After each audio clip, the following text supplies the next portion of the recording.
Students, बेटा आज हम अपनी कक्षा 7 में हिंदी व्याकरण का पाठ 2 पढ़ेंगे जिसका नाम है वर्ण विचार। बेटा आप ये तो जान ही गए हो कि भाषा के 2 रूप होते हैं, एक मौखिक और दूसरा लिखित। बेटा भाषा के लिखित रूप के लिए हम वर्णों का ज्ञान प्राप्त करना हमारे लिए बहुत ही आवश्यक है। तो आइए बेटा अब हम ये जानते हैं कि वर्ण किसे कहते हैं। सबसे छोटी ध्वनि जिसके और टुकड़े नहीं हो सकते वर्ण कहलाती है। बेटा वर्णों के मेल से ही शब्द बनते हैं, जैसे पुस्तक। पुस्तक शब्द में निम्नलिखित वर्णों का प्रयोग किया गया है, जैसे प प्लस उ प्लस श प्लस त प्लस ए प्लस क प्लस ए। मतलब क्या बन गया बेटा? पुस्तक।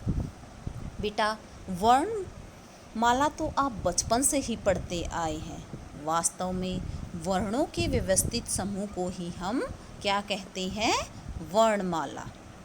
बेटा वर्ण के 3 भेद होते हैं। फर्स्ट होता है स्वर, सेकंड व्यंजन और थर्ड होता है बेटा अयोगवा। स्वर जो वर्ण बिना किसी अन्य वर्ण की सहायता के स्वतंत्र रूप से बोले जाते हैं स्वर कहलाते हैं। बेटा हिंदी भाषा में स्वरों की संख्या है वो कितनी है? 11। ए, आ, ई, उ, री, ए, ऐ, ओ, औ। बेटा इनकी संख्या कितनी है? 11। उच्चारण पर लगने वाले समय के आधार पर स्वरों के बेटा 3 भेद होते हैं। फर्स्ट होता है आपका ह स्वर, सेकंड होता है बेटा दीर्घ स्वर और थर्ड होता है प्लुत स्वर। ह स्वर जिन स्वरों के उच्चारण में सबसे कम समय लगता है वे ह स्वर कहलाते हैं, जैसे ए, ई, उ, री। ये सभी ह स्वरों की श्रेणी में आते हैं। सेकंड है बेटा हमारा दीर्घ स्वर। जिन स्वरों के उच्चारण में ह स्वर से दुगना समय लगता है उन्हें दीर्घ स्वर कहते हैं, जैसे आ, ई, उ, ए, ऐ, ओ, औ। ये दीर्घ स्वर की श्रेणी में आते हैं। इसके बाद है बेटा हमारा तीसरा प्लुत स्वर। जिन स्वरों के उच्चारण में ह स्वर से तिगुना समय और दीर्घ स्वर से दुगना समय लगता है उन्हें हम प्लुत स्वर कहते हैं, जैसे ओम, हरे राम आदि। उसके बाद बेटा स्वरों की मात्राएं। जब स्वरों को व्यंजनों के साथ बोला या लिखा जाता है तो इनके चिन्हों का प्रयोग होता है। ये चिन्ह मात्रा कहलाते हैं। देखिए बेटा स्वर और उनकी मात्राएं। अब आपको पता है स्वरों की संख्या कितनी होती है हिंदी में? 11 और उनकी साथ में मात्राएं दे रखी हैं, लेकिन इनमें ए स्वर की कोई मात्रा नहीं होती है। उसके बाद बेटा ए वर्ण की कोई मात्रा नहीं होती। क, ख, ग, च, छ, ज आदि। ए वर्ण से रहित व्यंजन क, ख, ग, च, छ, ज आदि स्वर रहित व्यंजन के नीचे लगी तिरछी रेखा को हल कहते हैं। इसके द्वारा व्यंजन के आधे होने का संकेत मिलता है। फिर देखिए बेटा व्यंजन। जिन वर्णों का उच्चारण स्वरों की सहायता से होता है वे व्यंजन कहलाते हैं। बेटा अब व्यंजन के 3 भेद होते हैं। कौन कौन से? स्पर्श व्यंजन, अंतस्थ व्यंजन, ऊष्म व्यंजन। बेटा स्पर्श व्यंजन जिन व्यंजनों का उच्चारण करते समय श्वास मुख के विभिन्न स्थानों का स्पर्श होता है बेटा छूती हुई, करती हुई बाहर निकलती है, उन्हें स्पर्श व्यंजन कहते हैं। बेटा स्पर्श व्यंजनों को 5 भागों में विभाजित किया गया है। देखिए बेटा व्यंजन कवरग, चौरग, टवरग, तवरग, पौरग। और इनका उच्चारण स्थान कौरग जैसे क, ख, ग, घ, न, इनका उच्चारण कहाँ से होता है? कंठ से। चौरग च, छ, ज, झ, ञ, इनका उच्चारण स्थान क्या होता है बेटा? तालु। टवरग ट, ठ, ड, ढ, न, इनका कौन सा स्थान होता है? उच्चारण स्थान मूर्धर। तवरग त, थ, द, ध, न, इनका उच्चारण स्थान बेटा होता है दंत। पौरग प, फ, ब, भ, म, इनका उच्चारण स्थान बेटा कहाँ से होता है? होठ से। उसके बाद बेटा आपका है अंतस्थ व्यंजन। जिन वर्णों का उच्चारण स्वरों और व्यंजनों के बीच का होता है वे अंतस्थ व्यंजन कहलाते हैं। इनका उच्चारण करते समय जीभ मुंह के किसी भाग को भी पूरी तरह स्पर्श नहीं करती। ये हैं य, र, ल, व। थर्ड है बेटा हमारा ऊष्म व्यंजन। इन वर्णों के उच्चारण के समय हवा के रगड़ खाने से मुख में गर्मी मतलब ऊष्मा उत्पन्न होती है, अतः इन्हें हम ऊष्म व्यंजन कहते हैं। ये हैं श, श, स, है। अब देखिए बेटा संयुक्त व्यंजन। दो भिन्न व्यंजनों के योग से बने वर्ण संयुक्त व्यंजन कहलाते हैं। जैसे श, क प्लस श, क्षमा, क्षत्रिय, कक्षा, त्र, त प्लस र, पत्र, चित्र, त्रिकोण, ज्ञ, ज्ञ प्लस झ, ज्ञात, ज्ञान, यज्ञ, श, श प्लस र, श्रम, श्रमिक, श्रेष्ठ। द्वित्व व्यंजन।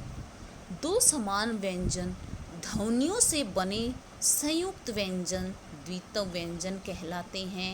इनकी उदाहरण देखिए बेटा च, च प्लस च, चच, सच्चा, कच्चा, बच्चा, क प्लस क, कक, पक्का, चक्का, सिक्का, त प्लस त, तत्, कुत्ता, पत्ता, छत्ता, द प्लस द, दद, गद्दा, रद्दी, चद्दर, ट प्लस ट, टट, भुट्टा, पट्टा, न प्लस न, नन, अन, भिन्न, पन्ना।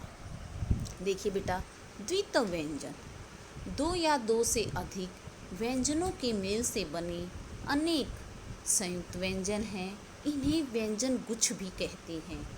जैसे उज्ज्वल, ज्योत्सना। आगत ध्वनियाँ। हिंदी भाषा में विदेशी भाषाओं के शब्दों के साथ आई ध्वनियाँ आगत ध्वनियाँ कहलाती हैं। जैसे औ, डॉक्टर, ऑफिस, हॉल, कॉलेज। ज, सजा, जरा, जमींदार। फ, कफन, खफा, पन। ये होती हैं बेटा हमारी आगत ध्वनियाँ। उसके बाद है बेटा व्यंजन का तीसरा अयोगवा। अंग मतलब अनुस्वार और अह विसर्ग अयोगवा हैं। ये न तो स्वर हैं और न ही व्यंजन। ये ए के योग से बोले और लिखे जाते हैं। फिर है बेटा अनुस्वार। इस ध्वनि का उच्चारण मय या न के समान होता है। इसका लिपि चिन्ह ये है।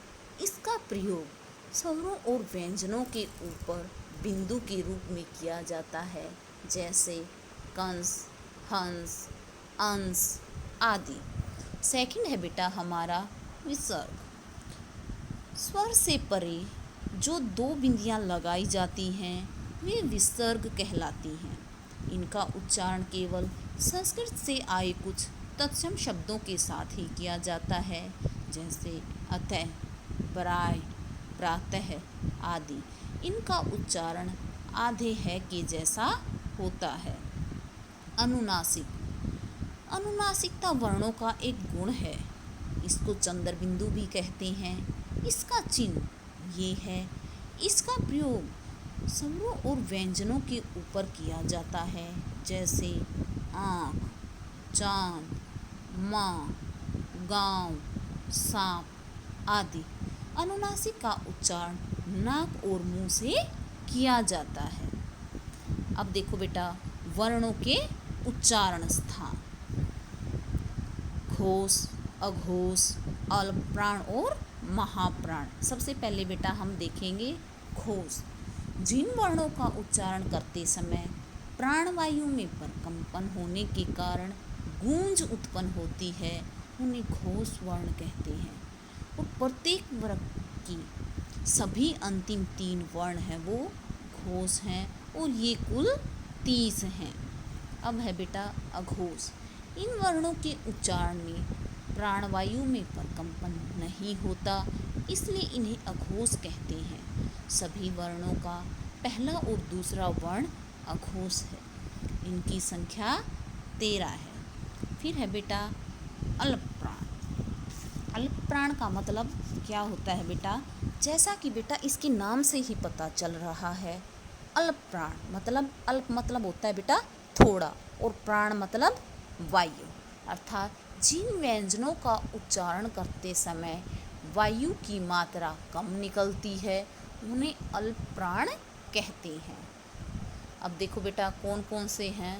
क, ग, ग, च, ज, य, ट, अण, ट, त, न, प, ब, म, य, र, ल, व। अर्थात वर्गों का प्रथम, तृतीय और जो पंचम वर्ण है वो अल्प प्राण कहलाता है। बेटा अंतस्थ य, र, ल, व अल्प प्राण व्यंजन है। इसके बाद बेटा है हमारा महाप्राण। महा का अर्थ होता है अधिक, और प्राण का मतलब होता है वायु। अर्थात जिस व्यंजन का उच्चारण करते समय श्वास वायु अधिक मात्रा में निकलती है, वह होता है महाप्राण। जैसे ख, घ, छ, झ, ठ, ढ, थ, प, भ, श, श, स, है महाप्राण व्यंजन कहे जाते हैं। अर्थात वर्गों का जो द्वितीय और चतुर्थ वर्ण होता है वो महाप्राण कहलाता है। सभी उस व्यंजन श, श, स है महाप्राण व्यंजन हैं। इसके बाद बेटा रै व्यंजन के रूप देखिए। रै ऐसा व्यंजन है जिसका अन्य व्यंजनों के साथ मेल होने पर उसका रूप बदल जाता है। अब देखिए बेटा रै व्यंजन के रूप में, यदि रै स्वर रहित होता है तो यह अगले व्यंजन के सिर पर इस रूप में लगता है, और इसको हम क्या कहेंगे? रेफ। जैसे ध प्लस र प्लस म क्या बन गया बेटा? धर्म। क प्लस र प्लस म क्या बन गया बेटा? कर्म। प प्लस र प्लस व बेटा क्या बन गया? पर्व। अब देखिए बेटा यदि रै से पूर्व मतलब पहले व्यंजन स्वर रहित हो तो रै पूर्व व्यंजन के नीचे इस रूप में आता है, और इसको हम क्या कहेंगे? पदेन। जैसे ग प्लस रै क्या बन गया? ग्रह। भ प्लस रै भ्र क्या शब्द बन जाएगा? भर्म।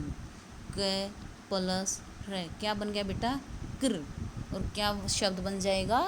कर्म। फिर देखिए बेटा रै ट तथा न्य के साथ रै के नीचे इस रूप में लगाया जाता है, इसे भी हम क्या कहेंगे? पदेन। जैसे ट प्लस रै ट्रक, ट्राम। ड प्लस रै ड्र, ड्रम, ड्राम। तो बेटा ये था हमारा पाठ 2 वर्ण विचार। अब आप इसको ध्यानपूर्वक सुनकर अपनी बुक से पढ़ेंगे। धन्यवाद।